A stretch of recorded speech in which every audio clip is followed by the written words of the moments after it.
We're here at the Pac State Security. Whoa. I'm Matt Lee. So do you mind if the beard? I know for sure.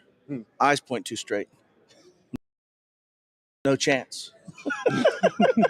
Authentication. And do I have a 37-degree width between my eyes?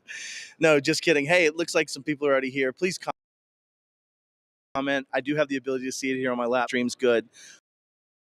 But we're going to sit here and kick off Beard Banter number 30. The opportunity to do a Beard Banter it's been a minute. I think it was something like August. And so I'm so happy I'm even happier that it's one you and I have put off for, about 3 months, probably since about that same time of starting to talk about it. And we're here at Pac State Security Boot Camp. We've been teaching about 160 or so MSPs that have come to this to how to focus on a very identity-centric security model. Harry, what's going on, buddy? It's good to see you. Let me know if the audio's good and if the stream's good. I have Wi-Fi and, I hope it is, but it looks decent, at least as Restream sees it. So, all right, today you're going to be guest host, right? So I'll go ahead and hand this back to you, but introduce yourself and kind of take over getting us on the topic for today. So, hey, so I'm actually not Matt Lee. No, certainly not. Right. Yeah. My name's Adam. I work over at Simplex IT as a security director with Bob Coppage and his merry band. And we're here today to kind of talk about our origin stories and why we got into cybersecurity and what it kind of means to us and a little bit of that backstory. Because if you look at the industry as a whole, there's one thing that's kind of common about all of us that have gotten into here. It's that we all have backgrounds, and those unique perspectives help build defensibility and just what we do. So it'll be kind of fun to sit down, get a little bit from Matt about where he came from, why he's here, a little bit of my own story, and Henry's as well. Yeah, and Brian Wheeler's here as well, so that's awesome. It's good to see you, bud. I know Harry said the mic's cutting out. Is it audio pops, or is it just low when other people are speaking away from the mic? Just let us know. But let's get going with it, man. So how do you want to start? Well, I think we'll start with Matt here. So into the wonderful world of cybersecurity and what got you here? I like to say it was getting punched in the face, unfortunately. As we started as an MSP. So if we want to go, where did I come into technology? Maybe we'll tackle that later. But, I'd been with an MSP for about 7 years. We had grown from 7 of us to, at that point, probably 40 of us. And we were just about to merge into a company of 120 or so initially at that point of humans involved. And what was interesting for me was pops. Yeah, so it's probably because it's coming through this. All right, do we fix the audio? Is it bad enough, Harry, that we need to fix it, or can we roll through it? All right, I'll wait till he says. So during those earlier days, we all had it. We had ransomwares, or we had something that came up with an email compromise, or we had something that kind of started that kind of first understanding of security might be a thing. But even then, it was 1 out of X clients, and it was very, very few and far between. They felt very weak and not very important, I guess is the best way to describe it. My SOC calls and goes, "Hey, you have Emotet. Does it, you want to deal with it?" And it's like, at that time, you could have said Ferrari or Porsche or Floor to me. I wouldn't have understood the concept at that point. So it's very tough to know that there was a larger problem at foot. If Mike is near voice, if down by, see, look at down by Beards. My man's helping me out here. So, but the point was, when we started merging, we had a cybersecurity event that I can't really get into. So encompassing of one of the subsidiaries of someone we bought. And I learned so much then how much of a risk we had and how much we took. And I really started driving forward with, how do we have a better incident response plan? How do we have things that help us find these incidents when they happen in the ticket systems? How do we find? And so for me, it started by just a really catastrophic loss that changed over the next X period of time, including clients, including customers, including partners, including us, including humans that worked there, including all those things. And so I would say it kind of was forced upon me from a security perspective.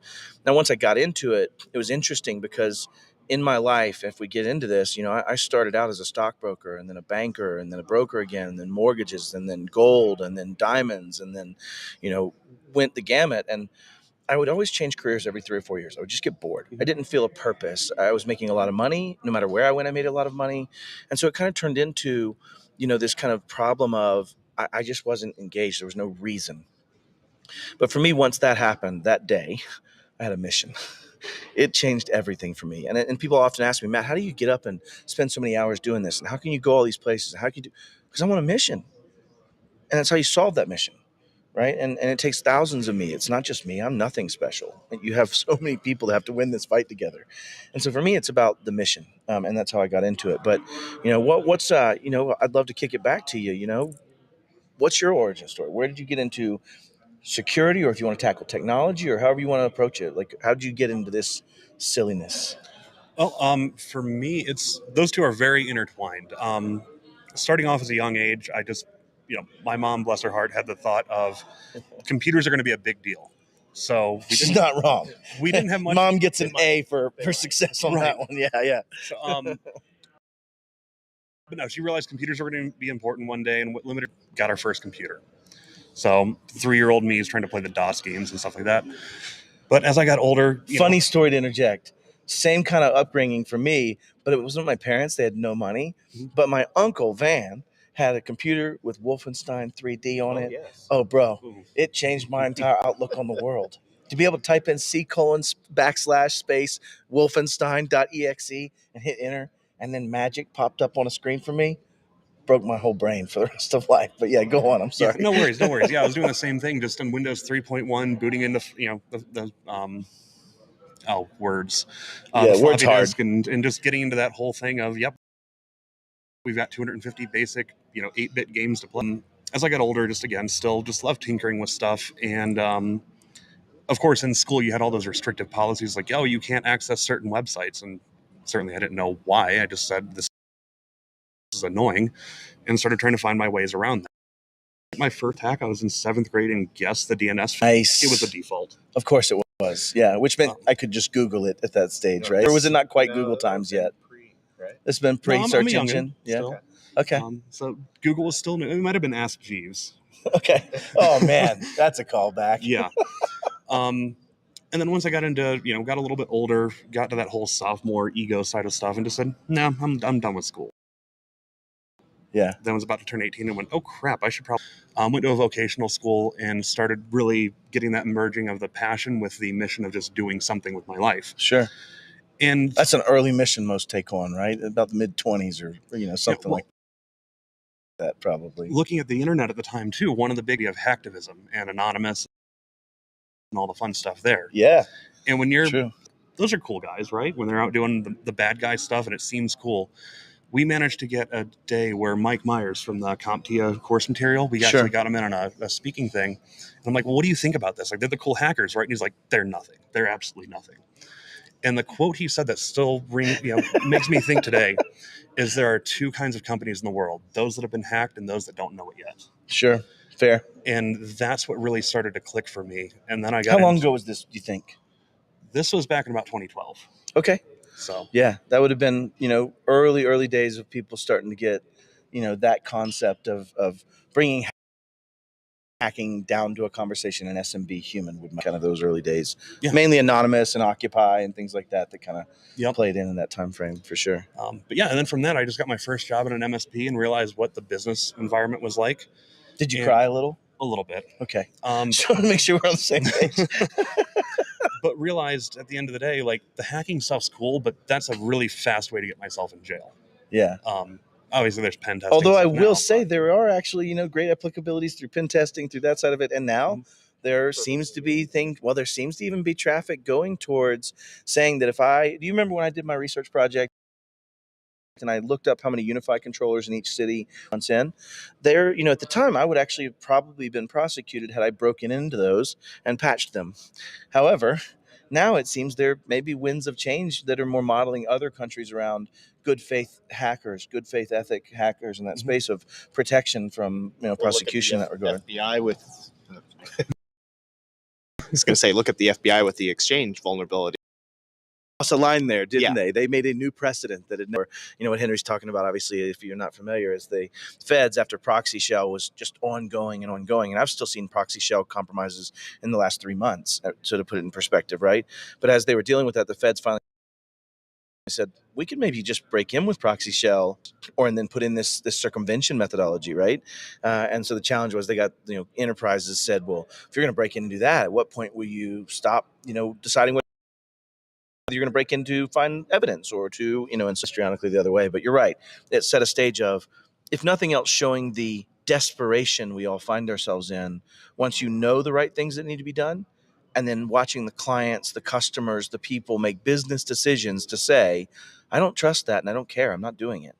And I think to your point, if there's two customer type or two companies out there, right? That's that latter half of whether they know they've been compromised or whether they actually are just not yet compromised. The level of that kind of laissez-faire and kind of, if you will, artificially elevated risk tolerance creates some arrogance that then turns into, once we're devastated, now we have a different conversation. Yeah, everyone responded to the FBI. What did we got? We got Brian Wheeler said, yeah, everyone responded to the FBI with thanks, I guess. Yeah, that's almost exactly the taste in the mouth of a bunch of CISOs as that came out was, wow, this, I feel violated, but thanks. Yeah. But in the same breath, I was a confidential informant at the FBI for about 4 years during my run at an MSP. Most people probably don't know that, but I did it so I could share telemetry of these threat actors anonymously, even if it had that company information in it, so that it would be a very low likelihood of me having to explain why I thought the telemetry and what we were doing was more valuable than privacy. And that's kind of a shocking take to make. But yeah, it was one of those things where I never got any response back. The feds, though, even told me, like, one of the things that happened was a major university in California was compromised, and they were sending email to every company we'd ever bought's former email address of the owners, of the top brass, of all that from those companies and all the mergers. And they were systemic. They were coming from different addresses from a couple different universities, and it was like, feels bigger than this. I want to share this telemetry. And so I shared it with them, and the feds went and did a knock and notify where they come in and say, hey, we know about this. This is a real problem for you. You have compromised accounts at your physics department. Let's just call them MCL Bay in California, but and they ignored them, like genuinely ignored them over and over again for almost 6 months. They genuinely could not respond to the feds. They didn't care. And so you look at this as, to the feds' point, it's showing that problem.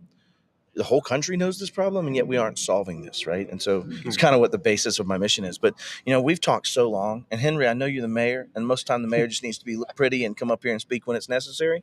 But why don't you tell us a little bit about your origin story? How'd you get into this? And we'll come back to you, Adam, and kind of kick into more of your journey at MSP. But Sure. So my name's Henry Timm. For those that don't know, in northern Indiana.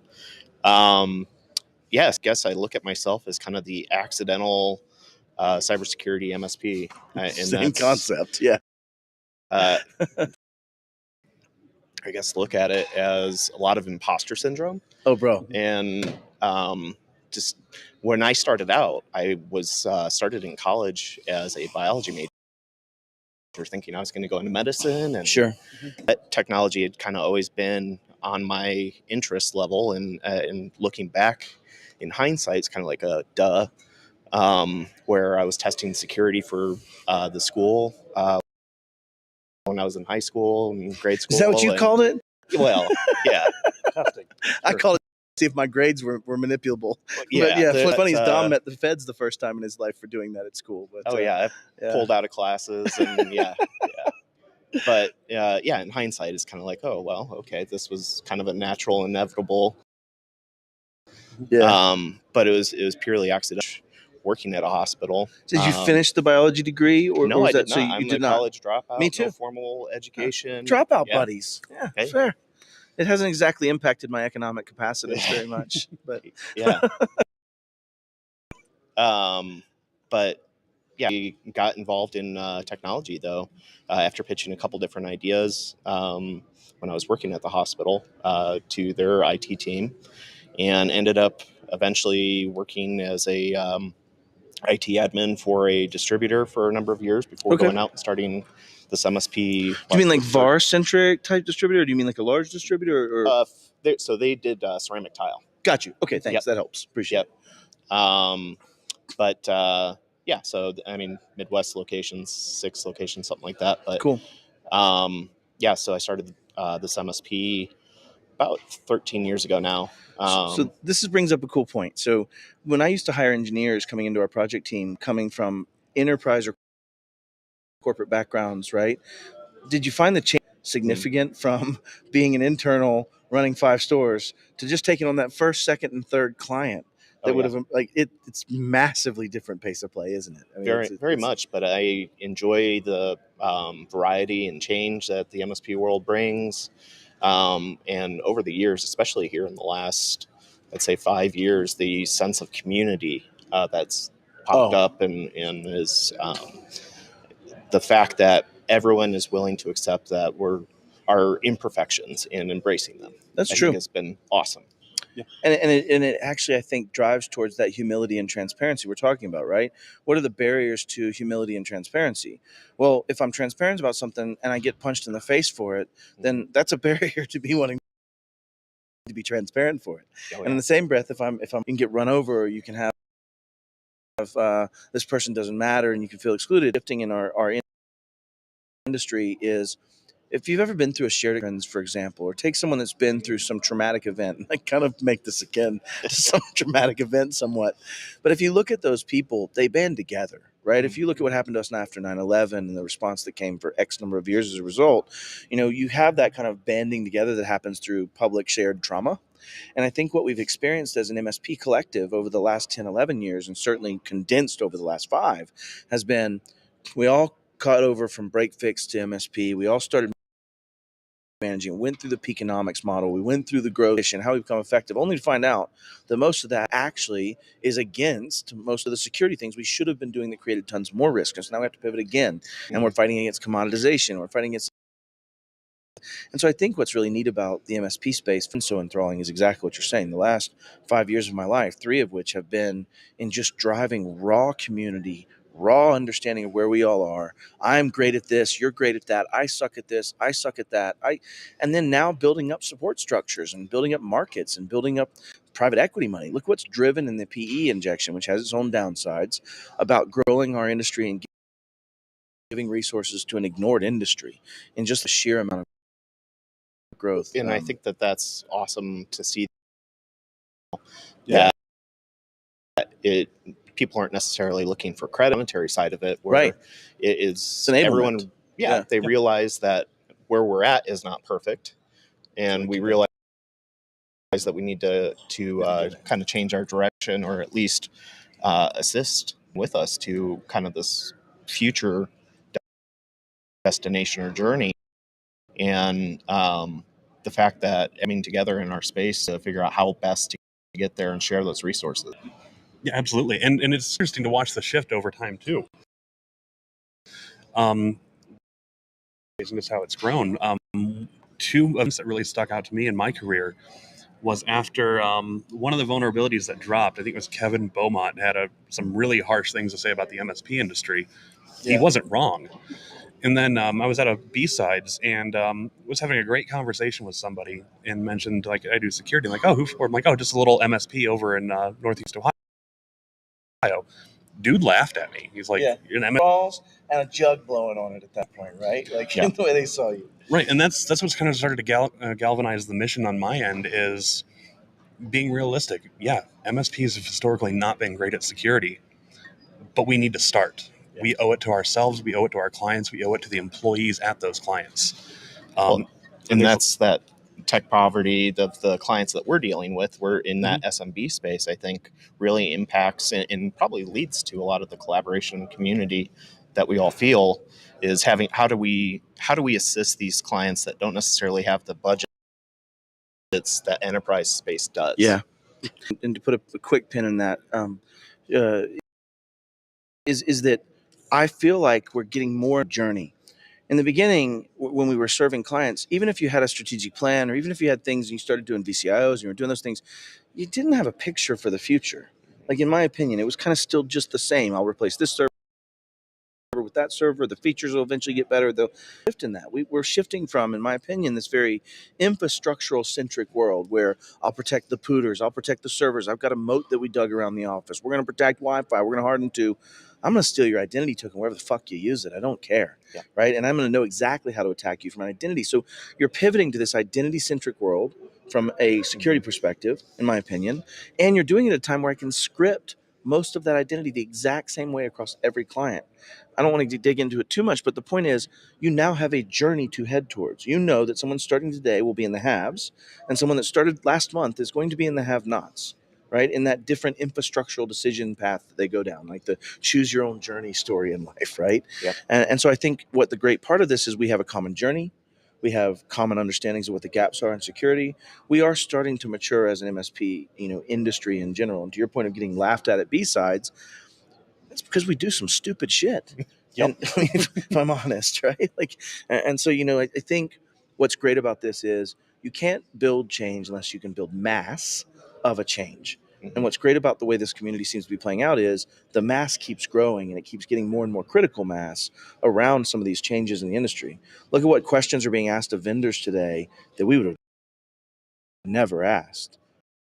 Said to me from executive teams years ago, 3 years ago, Matt, nobody else, does that change the outcome? Right. It's a question of this is what's coming. And so as you see more people ask it, it legitimizes it. You start driving. And so we're actually getting enough mass to make change happen, to change ourselves. And we're getting enough of that kind of community. And I think transparency and humility, like if you look at what Microsoft did, if we take it all the way up to the corporate ecosystem back after the last one, after Proxy Shell and the login through SolarWinds, they came out and said that our code was, that statement would not have been made 5 years ago. No, right? It's acceptable now It to is. own that, and we're destigmatizing a bit, right? Yeah. To that point, but Yeah, and to that point, you look at the several incidents that have happened in the last month, LastPass, Uber, etc. They're the companies that have handled those incidents well and said, "Hey, something happened." Cisco was like 6 days after the event. They announced it. Right, very prompt communication that's clear, transparent, provides technical understanding for us security people, and lets us know how we can communicate it. Versus the companies that go, "There's nothing to see here. No incident. No, let's move along." Bringing up one from last week from Jason Slager at all. We won't. Yeah, Well, we're not going to talk about that We don't today. Don't talk about Bruno? Yeah. Yeah. Bruno discussion. Yeah. No, and it's also coming out of necessity is you have these things like that are making everyone kind of reevaluate and okay, maybe we should be looking at our vendor due diligence and reevaluating how we bring those products in for our clients and for ourselves. Yeah, and aside from just that, the pressure from external entities, we've got states that are putting legislation out there that governs how MSPs operate. We've got Louisiana with its registration law. You've Yep, got a bunch New York. of states. Yeah. and you've got the other compliance obligations coming down too, whether it be what happened with GDPR, now with CMMC, and the bigger push for frameworks. SIA, Yeah. right. Yeah. You've got all kinds of things coming through. The Federal Trade Commission suing people based on False Claims Act. I mean, Yep. It's growing and growing and growing at that level for sure. And that's, you have your monetary side of it coming from insurance now too. That's going to drive regulation and as well. Banking's going to happen next, I think. One of the things that I think is coming, in my opinion, from momentum that's being gathered is, I said this at a RSA conference. I brought in 29 different bankers and insurance and reinsurers, RMA, sorry, risk management. And they came to do a roundtable with me at our office back in Wichita. And when we sat down and talked about it, we predicted a couple things that have come true and a couple things that haven't yet. One of those things that have come true is, I said, the insurance companies are selling these insurance policies with zero ability to separate whether Matt knows what he's talking about, whether Henry knows what he's talking about, whether these are implemented correctly, whether they'll actually stop the threat actor, all of those things. And they're selling out this insurance as basically just a bet. I mean, a guess, right? Yeah. And so that came was that this will shift the market, and it has. June 2020, when they came out and said, you now have to have MFA on every switch. And then from then to now, you have rescission lawsuits. You have all kinds of things drawing that to a reality. But the other one that hasn't come true yet is, right now, if I go apply for a small business loan and I go in, I don't have to have a security policy. I don't have to say this is the strategy of how I'm going to protect data. Here's what I'm going to govern. Here's what I'm going to take. Here's my privacy risk. None of that.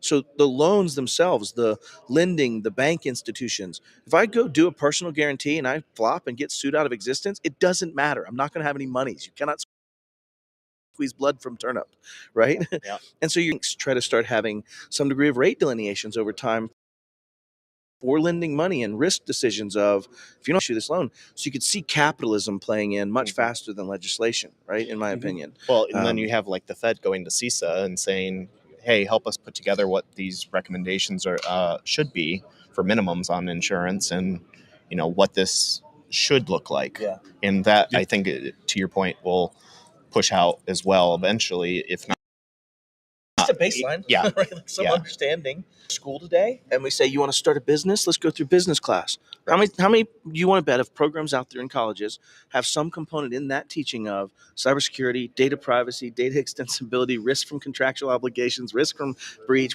How many you think have that conversation in business class today? I would bet it is very small. And I would bet if it is, it's very tangential and very, very not well deep in material. It's just a broad stroke, right?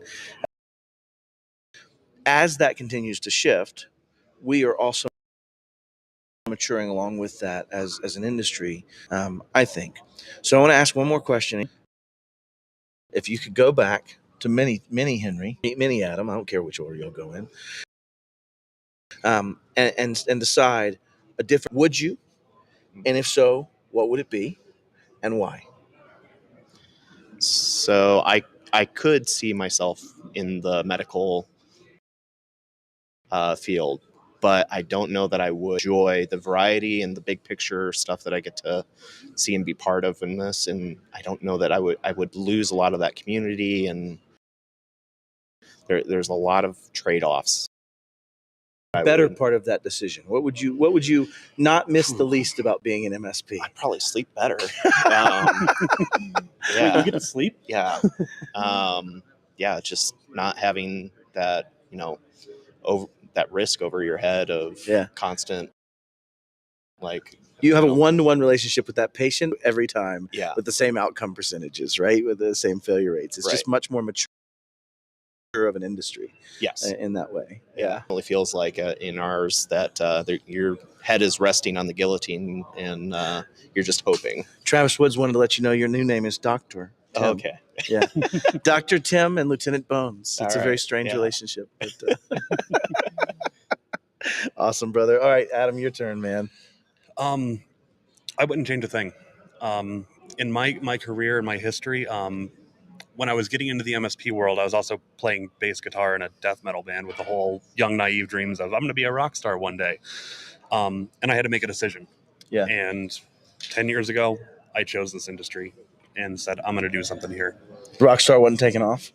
It wasn't. It was a good fun time. I'm just messing with you, man. I tease. But it was a good time, though. But yeah. Would I go back and, adjust how would I do things slightly differently in my career path? Absolutely. I think everyone would probably say that, but I would still be here. Okay. Sleep deprived and full of anxiety, but still here.